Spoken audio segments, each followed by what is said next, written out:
আসসালামু আলাইকুম। শাহিন আলম বলছি।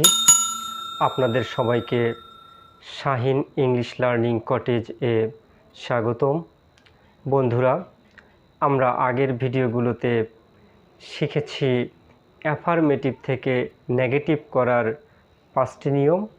আজ 6 নম্বর নিয়ম থেকে শুরু করতে যাচ্ছি। ভিডিওটি মনোযোগ দিয়ে দেখার আমন্ত্রণ রইল। তো বন্ধুরা, কথা না বাড়িয়ে শুরু করা যাক আজকের নিয়ম। রুল 6,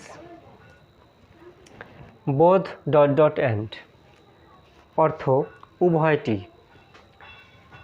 বোথ ... অ্যান্ড ... বলছি মাঝে কিছু বসবে, অর্থাৎ বোথ অ্যান্ড অর্থ উভয়টি। বোথ অ্যান্ড এর পরিবর্তে নট অনলি বাট অলসো বসে।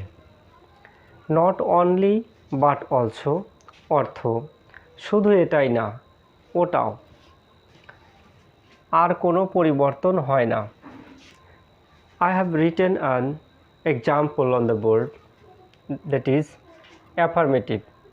Both Bengali and English are important to get a job. একটি চাকরি পাওয়ার জন্য বাংলা ও ইংলিশ উভয়টি গুরুত্বপূর্ণ। ইম্পর্ট্যান্ট গুরুত্বপূর্ণ, আর হয় এম ইজ আর মানে হয়। বোথ অ্যান্ড উভয়টি আগেই বলেছি। জব মানে চাকরি, এ মানে একটি, গেট মানে পাওয়া, টু মানে জন্য। একটি চাকরি পাওয়ার জন্য বাংলা এবং ইংলিশ উভয়টি গুরুত্বপূর্ণ। বন্ধুরা, এই বাক্যকে আমরা এখন নেগেটিভে রূপান্তরিত করব। আগে বাংলাটা জেনে নেই। শুধু বাংলাই নয়, ইংরেজিও একটি চাকরি পাওয়ার জন্য গুরুত্বপূর্ণ। দেখুন, আমরা শুধু বোথ এর পরিবর্তে নট অনলি বসাবো এবং অ্যান্ড এর পরিবর্তে বাট অলসো বসাবো। আর কোনো পরিবর্তন হবে না। দেখুন, এই বোথ এর জায়গায় নট অনলি এবং অ্যান্ড এর জায়গায় বাট অলসো বসেছে। তাছাড়া আর কোনো পরিবর্তন নেই। একটু ধরে ধরে দেখা যাক। বোথ এর পরিবর্তে নট অনলি, এরপর বেঙ্গলি দিলাম বেঙ্গলি, এরপরে অ্যান্ড এর পরিবর্তে বাট অলসো দিলাম, এরপর ইংলিশ এই ইংলিশ, এরপরে যা আছে সব। আর important to get a job. দেখুন, আর important to get a job অর্থ আবারও বলছি, একটি চাকরি পাওয়ার জন্য শুধু বাংলাই নয়, ইংরেজিও গুরুত্বপূর্ণ। বন্ধুরা, I have written another example. এখানে অ্যান্ড আছে, দেখুন বোথ নেই। বাক্যটি হওয়া উচিত ছিল হি টুক বোথ কফি অ্যান্ড আইসক্রিম। এমনও থাকতে পারে যে শুধু অ্যান্ড দ্বারা যুক্ত, বোথ নাও থাকতে পারে। তখন মনে করতে হবে অ্যান্ডের আগের শব্দের আগে একটি বোথ আছে। দেখুন বাক্যটিকে আমরা নেগেটিভ রূপান্তরিত করি। তার আগে প্রশ্নের অর্থটা হলো, অ্যাফার্মেটিভ বাক্যের অর্থ হলো সে কফি এবং আইসক্রিম উভয়টি খেয়েছিল। আর আমরা লিখব সে শুধু কফি খায়নি, আইসক্রিমও খেয়েছিল। তো বন্ধুরা, আগেই বলেছি অ্যান্ডের আগের শব্দের আগে একটা বোথ আছে মনে করে নিয়ে আমরা এই শব্দটার আগে নট অনলি দেব আর অ্যান্ডের জায়গায় বাট অলসো দেব। যদি শুধু অ্যান্ড দ্বারা যুক্ত থাকে তবে এর আগের শব্দের পূর্বে আমরা নট অনলি বসাবো, অ্যান্ড এর পরিবর্তে বাট অলসো বসাবো। দেখুন, হি দিলাম হি, টুক দিলাম টুক। এখন আমরা দেব এই শব্দটার আগে not only. He took not only coffee and এর পরিবর্তে বাট অলসো আইসক্রিম। হয়ে গেল, সে শুধু কফি খায়নি, আইসক্রিমও খেয়েছিল। বন্ধুরা, অর্থ শিখতে হবে, অর্থের উপরে গুরুত্ব দিতে হবে, তাছাড়া আমরা নিয়ম মনে রাখতে পারবো না। So try to read the examples with meaning. বন্ধুরা, let's talk about rule number 7, every এর পরিবর্তে দেয়ার ইজ নো বসে। এভরি এর পরের শব্দ বসে, বাট বসে, বাকি অংশ বসে। আমি একটি উদাহরণ লিখেছি, every mother loves her child. Every মানে প্রত্যেক, মাদার মানে মা, লাভস মানে লাভ মানে ভালোবাসা, লাভ মানে ভালোবাসা, হার মানে তার, চাইল্ড মানে শিশু, সন্তান। প্রত্যেক মা তার সন্তানকে ভালোবাসে। Let's change the sentence into negative. প্রথমে কি করব, এভরি এর পরিবর্তে দেয়ার ইজ নো বসে, দিলাম দেয়ার ইজ নো। এরপরে কি বসে, এভরি এর পরের শব্দ বসে। দেখুন এভরি এর পরে আছে মাদার, দিলাম mother, there is no mother. এরপরে কি বসে, বাট বসে, দিলাম বাট। এখন কি বসে, বাকি অংশ বসে, loves her child, loves her child. Answer হয়ে গেল, there is no mother but loves her child. সন্তানকে ভালোবাসা ছাড়া কোনো মা নেই, এমন কোনো মা নেই যে তার সন্তানকে ভালোবাসে না। Friends, let's talk about alternative rule. দেখুন, অথবা একটা নিয়ম লিখেছি, এভরি এর পরিবর্তে দেয়ার ইজ নো বা দেয়ার ওয়াজ নো বসে। বাক্যটি প্রেজেন্ট হলে দেয়ার ইজ নো বসে, বাক্যটি পাস্ট হলে দেয়ার ওয়াজ নো বসে। এভরি এর পরের শব্দ বসে, তারপরে কি বসে, হু বসে। এরপর বাক্যটি প্রেজেন্ট হলে ডাজ নট, অথবা বাক্যটি পাস্ট হলে ডিড নট বসে। এরপর ভার্বের প্রেজেন্ট ফর্ম বসে, বাকি অংশ বসে। বন্ধুরা, এই বাক্যটিকে বিকল্প নিয়ম অনুযায়ী নেগেটিভ তৈরি করব। বিকল্প অথবা এভরি এর পরিবর্তে দেয়ার ইজ নো বা দেয়ার ওয়াজ নো। দেখুন বাক্যটি কিন্তু every mother loves her child, বাক্যটি লাভস দেখে বুঝবো এটা প্রেজেন্ট। প্রেজেন্ট হলে এভরি এর পরিবর্তে দেয়ার ইজ নো বসে। এরপরে কি বসে, এভরি এর পরের শব্দ মাদার,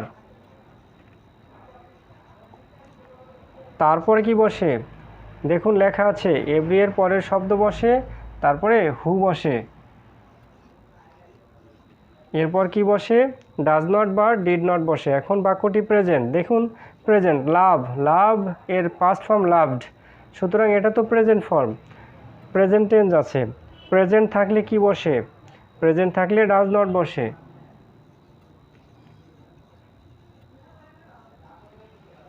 এরপর ভার্বের প্রেজেন্ট ফর্ম বসে। প্রেজেন্ট ফর্ম মানে হলো ভার্বের সাথে এচ হবে না, ইএচ হবে না, পাস্ট ফর্ম হবে না, পাস্ট পার্টিসিপল ফর্ম হবে না, ভার্বের শুধু বেস ফর্ম হবে, সেটা হলো love. There is no mother who does not love, ভার্বের প্রেজেন্ট ফর্ম দিলাম। এখন বাকি অংশ, বাকি অংশ her child, her child. There is no mother who does not love her child. এমন কোনো মা নেই যে তার সন্তানকে ভালোবাসে না। বন্ধুরা, এভরি দ্বারা যদি কোনো বাক্য শুরু হয় আমরা এই দুই নিয়মে করতে পারবো। আরেকটি নিয়মে চেঞ্জ করা যায়, সেটা আমি বোর্ডে উল্লেখ করিনি, কিন্তু আমি বলে দিতে পারি, এভরি এর পরিবর্তে নো বসে আর মূল শব্দের বিপরীত শব্দ বসে। যেমন every mother loves her child, প্রত্যেক মাই তার সন্তানকে ভালোবাসে, আমি বলবো no mother hates her child, কোনো মাই তার সন্তানকে ঘৃণা করে না। Every mother loves her child এই বাক্যটিকে আমি আরও এক নিয়মে চেঞ্জ করছি, এভরি এর পরিবর্তে নো বসে, তারপরে কি হয়, মূল শব্দের বিপরীত শব্দ বসে, আর কোনো চেঞ্জ হবে না। দেখুন, নো মাদার, মূল শব্দ লাভের বিপরীত শব্দ হেট, কিন্তু যেহেতু এস আছে এখানেও s, hates her child, no mother hates her child, কোনো মাই তার সন্তানকে ঘৃণা করে না। দেখুন every mother loves her child, এই বাক্যটিকে আমরা তিনভাবে নেগেটিভ করলাম। আপনার যে নিয়ম ভালো লাগে সেই নিয়ম অনুযায়ী আপনি চেঞ্জ করবেন। বন্ধুরা, আরেকটি বাক্য দেখা যাক। Everyone hates a liar. Everyone মানে প্রত্যেকেই, হেট মানে ঘৃণা করা, ভার্ব, হেটের তিনটা রূপ আছে, হেট, হেটেড, হেটেড। এ মানে একটি, লায়ার মানে মিথ্যাবাদী। প্রত্যেকেই একজন মিথ্যাবাদীকে ঘৃণা করে। আমরা এই নিয়ম অনুযায়ী নেগেটিভ করব। এভরি এর পরিবর্তে দেয়ার ইজ নো বসে। দেখুন, এভরি এর পরিবর্তে দেয়ার ইজ নো। এভরি এর পরের শব্দ বসে, তাহলে এভরি এর পরে কি আছে? ওয়ান আছে, দিলাম one. There is no one. এরপরে কি বসে? বাট বসে, দিলাম বাট। তারপরে কি বসে? বাকি অংশ বসে, হেটস এ লায়ার।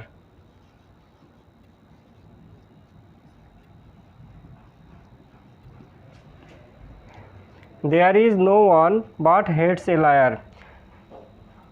এমন কেউ নেই যে একজন মিথ্যাবাদীকে ঘৃণা করে না। এর অথবা আমরা করতে পারবো, অথবা there is no one who does not hate a liar. আর একভাবে করতে পারবো, no one loves a liar. হেটের বিপরীত শব্দ লাভস। বন্ধুরা, আরেকটি উদাহরণ নিয়ে কথা বলা যাক। Every man likes an honest person. প্রত্যেক মানুষই একজন সৎ ব্যক্তিকে পছন্দ করে। এভরি মানে প্রত্যেক, ম্যান মানে মানুষ, লাইক পছন্দ করা, একটা ভার্ব, লাইকের তিনটা রূপ আছে, লাইক, লাইকড, লাইকড। অ্যান মানে একটি, অনেস্ট মানে সৎ, পারসন মানে ব্যক্তি। প্রত্যেক মানুষই একজন সৎ ব্যক্তিকে পছন্দ করে। তো বন্ধুরা, প্রথম নিয়ম অনুযায়ী আমরা এটা চেঞ্জ করব, নেগেটিভ তৈরি করব। এভরি এর পরিবর্তে দেয়ার ইজ নো বসে। এভরি এর পরের শব্দ বসে, ম্যান। তারপরে বাট বসে, বাট। এরপর বাকি অংশ বসে, likes an honest person. There is no man but likes an honest person. এমন কোনো ব্যক্তি নেই যে একজন সৎ ব্যক্তিকে পছন্দ করে না। বন্ধুরা, আগেই বলেছি দেয়ার ইজ নো মানে নাই। অন্যভাবে করি, অথবা দিয়ে করি।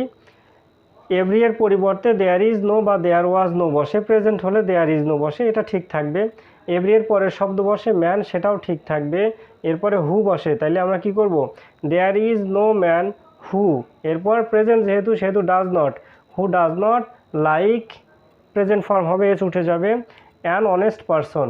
আবার there is no man who does not like an honest person, লিখে নিতে পারেন।